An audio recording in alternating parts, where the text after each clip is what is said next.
Greetings, everyone.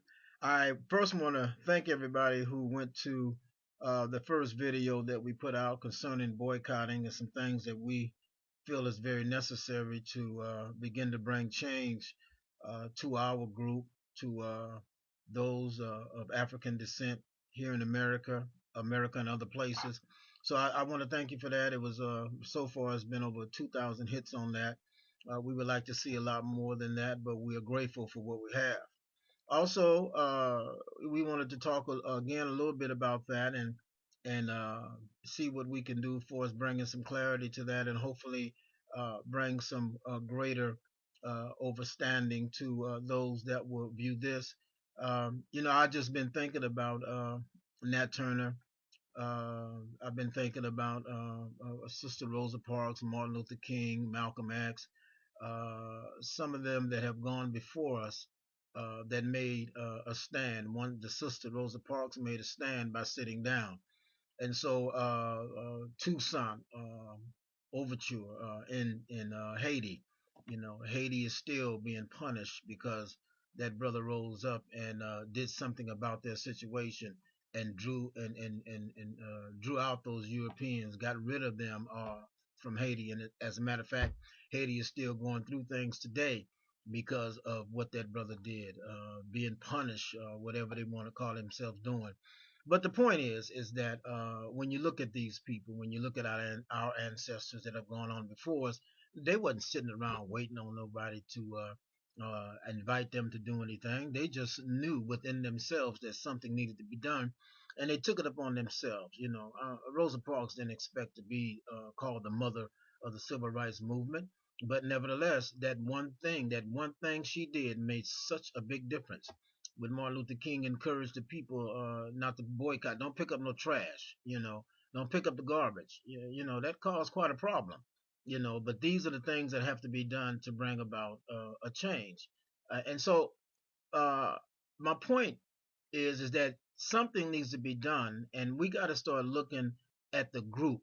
I think we're too caught up in the survival of the fittest that we didn't learn uh, from anywhere else but what the Europeans taught us.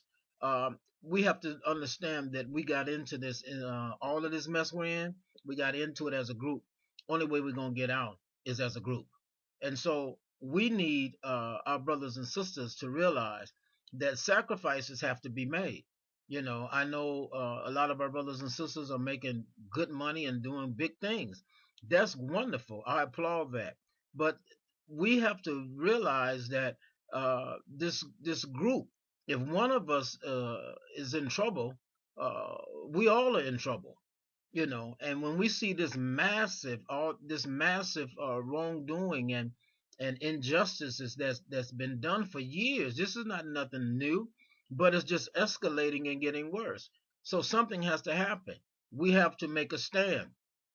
I used to tell people that I wonder what would happen if the brothers in the NBA said, you know what, we're just not gonna play until you all do something, until we have some things down that we want them to do. What about those that are acting? What about those that are in those kind of positions? We have power, but we don't use it, because we too caught up in our own personal lifestyles. And again, I'm not knocking that. That's cool. I mean, you're doing your thing, you're making big money. I'm not against that. But we need to start focusing our attention on this group, you see, because if the group is not free, then nobody's free.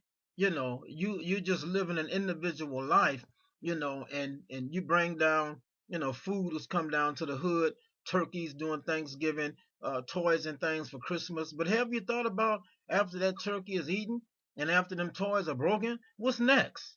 This maybe 2 or 3 times a year something is happening for those that are underprivileged, but the struggle goes on. And so there's something has to be done that's far greater than a few things handed out during a holiday season. We need to understand that something's got to impact in a big way to bring about the changes that need to be brought about.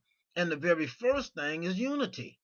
You got to ask yourself a question. Why are you not loving your group and the people you were birthed into? You were birthed into this group for a reason. Why are you not loving this group enough to sacrifice for the group? We got to get out of all of us have to get out of our selfishness.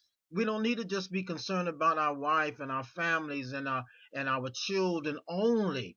But I'm hopefully I'm talking to people that feel like I do, because I'm very concerned about my children. I'm very concerned about my grandchildren. I have 5 grandchildren, and I'm very concerned about all of them and the world that I'm going to be leaving them. And so, whatever it's going to take, I need to put forth the effort to make it happen, because I want them to live in a better situation than we're living in right now. And so should you. And so, what are we going to do about this? Especially you all that are in a position that could really, boy, do you know how much that would impact if the brothers and sisters that are in sports say, we're going to boycott. We're not doing nothing, and this is what we need to see done before we keep on making y'all money. Because you're making money, cool. But the people that own the team, they're really making all the money. So you got to ask yourself the question, what are we willing to do for the struggle? What are we willing to do?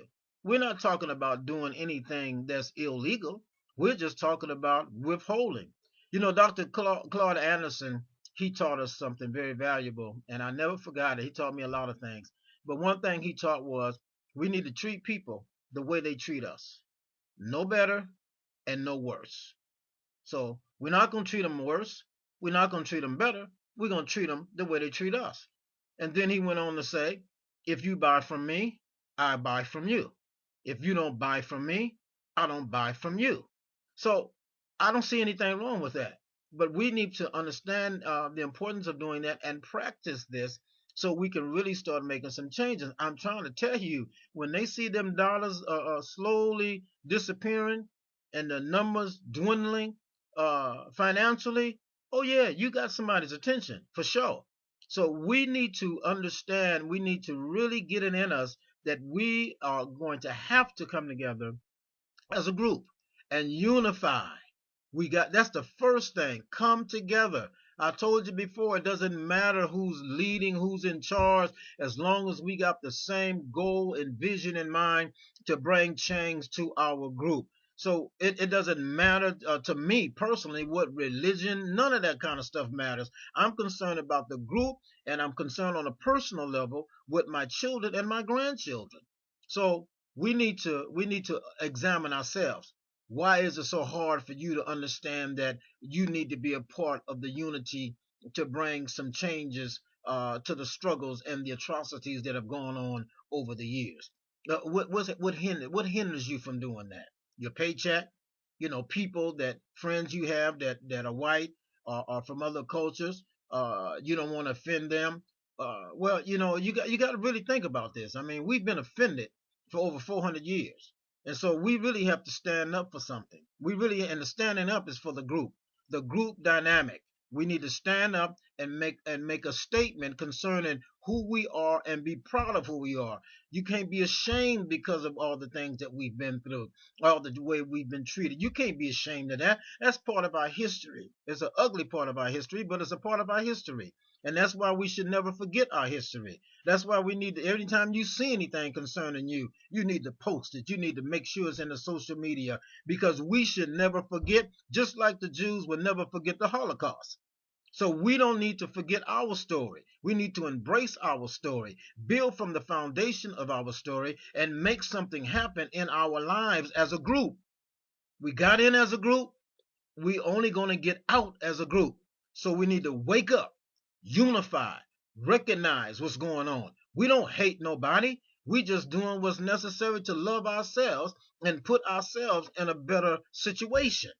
So that don't mean I hate you because you're white, because I want to do something to help improve the conditions of my people. So I just want to encourage you. Let's wake up. Let's come together.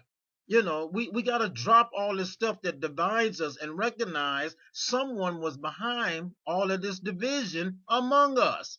We got Africans in Africa divided against those that came from Africa enslaved here. We're divided among ourselves. because of what's been said in Africa and, of course, what's been said here concerning Africa. So I just want us to wake up. I want us to recognize that this thing is bigger than us in any individual. It's bigger than any individual. It is not about survival of the fittest. It's about survival of the group. It's about survival of your children. It's about survival of your grandchildren. We need to do something, and we need to do it today.